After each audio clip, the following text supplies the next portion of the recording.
یہ چار جیل کو جاتے ہیں اور ایسا جا کر نکلتے ہیں کہ جیسا کوئی اپنے سسرال میں جا کر منہ دکھائی کر کے آ گیا۔ اگر کیجریوال کی بیوی کو تکلیف ہوئی اور کیجریوال واپس آ گیا تو نورین کا ہسبینڈ واپس کیوں نہیں آیا 5 سال میں؟ جیل کا جواب ووٹ سے ہوگا، ظلم کا جواب ووٹ سے ہوگا۔ میں یہ بات سمجھنے سے قاصر ہوں کہ دلی پردیش کا مکھیہ منتری جیل کو جاتا ہے، اس پر بھی تقریباً اتنے ہی سیریس آئی پی سی کے چارجز لگتے ہیں، پی ایم ایل اے بھی لگتا ہے، مگر آخر کیا وجہ ہے کہ سسودیا پر بھی شراب کا الزام، کیجریوال پر بھی شراب کا الزام، جین پر الزام، خود اوکھلا کے عام آدمی پارٹی کے موجودہ ایم ایل اے جو عنقریب ریٹائر ہونے جا رہے ہیں انشاءاللہ، ان کو بھی جیل میں ڈالا گیا۔ یہ 4 جیل کو جاتے ہیں اور ایسا جا کر نکلتے ہیں کہ جیسا کوئی اپنے سسرال میں جا کر منہ دکھائی کر کے آ گیا۔ 6 مہینے مکھیہ منتری کیجریوال جیل میں رہے، 6 مہینے کے بعد ان کو بیل مل گئی۔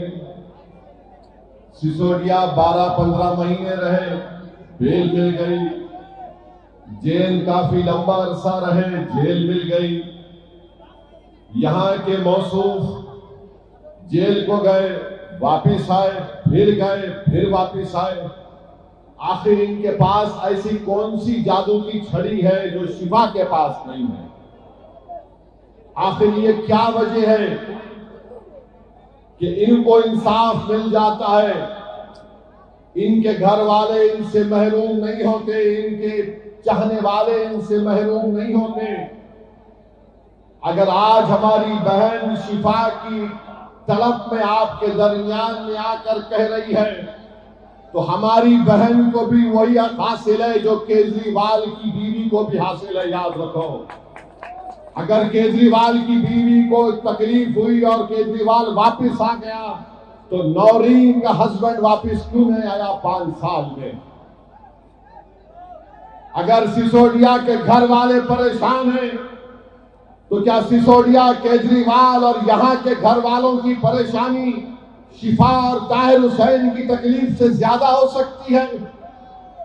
کیا دونوں انسان نہیں ہیں؟ یہ بات آپ کو غور کرنا پڑے گا۔ انصاف سب سے ہونا چاہیے۔ یہاں مقدمہ چلتا نہیں ہے، وہاں مقدمے کی ہیئرنگ ہو جاتی ہے، یہاں پر ٹائم پہ ٹائم لیا جاتا ہے، وہاں پر بیل پہ بیل دی جاتی ہے۔ تو میرے عزیز دوستوں، میری عزتدار ماں اور بہنوں، یہ بات آپ کو سمجھنا بہت ضروری ہے۔ دوسری بات یہ ہے کہ مجلس پر الزام کہ مجلس نے کیوں دیا شفا کو۔ ارے یاد رکھو، اگر چناؤ پھر ہوگا پھر شفا کو دیں گے، یا جو جیل میں بیٹھا ہے وہ مظلوم ہے تو اس کو ٹکٹ دیں گے۔ یہ مجلس کی پالیسی ہے۔ ہم چاہتے ہی ہیں کہ جس کو دبایا جا رہا ہے، جس کو تم اینٹی نیشنل کہتے ہو، ہم اس کو نیشنلسٹ کہیں گے، جس کو تم کمیونل کہتے اس کو ہم سیکولر کہیں گے۔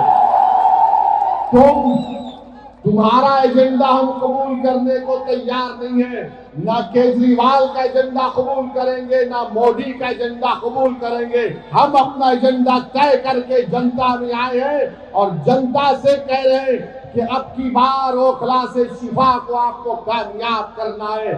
اس لیے کامیاب کرنا ہے کہ ایک پیغام دینا ہے ان وقت کے فرعونوں کو کہ تم نے ظلم کیا، تم نے ایسے کئی نوجوان بچے اور بچیوں کو جیل میں ڈال کر ان کی زندگیوں کو برباد کر دیا۔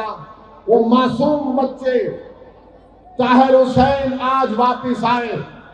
جب طاہر حسین جیل کو گئے تھے، ان کا بیٹا مجھ سے کہہ رہا تھا کہ اسد صاحب میری عمر 15 سال کی تھی، میں 5 سال میں ایک مرتبہ بھی اپنے ابو کا ہاتھ پکڑ کر محسوس نہیں کیا۔ آج 5 سال کے بعد میرے ابو سپریم کورٹ کے آرڈر پر آئے ہیں، تو میں نے پوچھا کیا کیا تم نے پہلی مرتبہ؟ تو کہا کہ میں نے اپنے ابو کا ہاتھ پکڑ کر اس کو محسوس کیا کہ میرے ابو ہیں۔ یہ حال کر کے رکھ دیا گیا ہے، اور تم بولتے کہ مجلس فرقہ پرستی کرتی ہے۔ ارے کیجریوال، تمہاری زبان پر شفا کا نام کیوں نہیں آتا؟ تمہاری زبان پر طاہر حسین کا نام کیوں نہیں آتا؟ تمہاری زبان پر سیفی کا نام کیوں نہیں آتا؟ ارے کیا ظلم کیا تھا انہوں نے؟ تمہاری طرح شراب کا کاروبار یا پالیسی کا اعلان تو نہیں کیا تھا انہوں نے۔ ایک ظالم حکومت کے کالے قانون کے خلاف احتجاج ہوا تھا۔ وہ احتجاج بھارت کی تاریخ کا ایک تاریخی سنہرا احتجاج تھا۔ جس احتجاج کو ہماری ماں اور بہنوں نے شروع کیا، اس احتجاج نے سارے بھارت کے نوجوانوں کو، ہم کو ایک حوصلہ دیا، اور سارے بھارت میں شروع ہو گیا شاہین باغ ہم بھی بنائیں گے، شاہین باغ ہم بھی بنائیں گے۔ میں سلام کرتا ہوں آپ کو، مگر آپ سے کہہ رہا ہوں، جب آپ نے اپنی طاقت اور بلبوتے کے اوپر بغیر کسی سیاسی پارٹی کی تائید کیے، تم نے سارے ملک کو ایک پیغام دیا کہ کس طرح جمہوریت میں احتجاج ہوتا ہے۔ آپ نے کامیاب احتجاج چلایا۔ آج وہی احتجاج کی ضرورت ہے۔ جیل کا جواب ووٹ سے ہوگا، ظلم کا جواب ووٹ سے ہوگا۔